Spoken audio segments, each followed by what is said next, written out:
Mga puso, para mas mapasangkad pagid ang pagdulong sa mga balita kag impormasyon sa Western Visayas.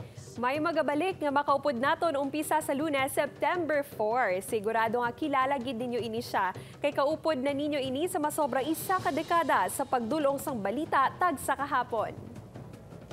Mga puso, ululupod naton nga tanawon ini.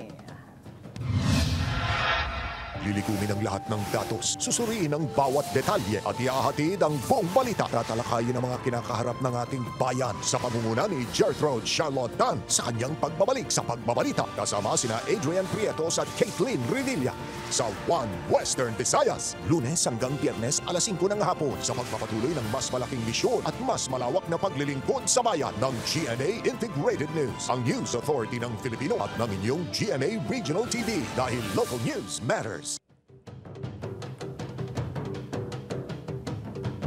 Welcome back, kapuso. Gertrude Charlotte Tan sa imo nga pagbalik. Sigurado ako nga dala mo sa gihapon ang wala nagakalingkang nga pagdulong sa balita nga may kredibilidad.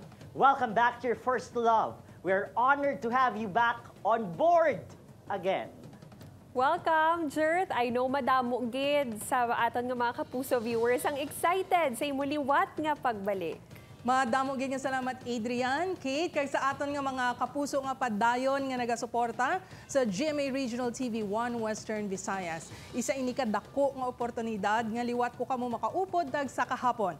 Salamat sa padayon nga pagsalig kag magalaom kamo nga padayon kami sa pagdulong sang mga balita kag impormasyon nga dapat ninyo mahibaluan. Gani sugod sa Lunes ha, ululupod kita nga magtutok alas 5 sa hapon.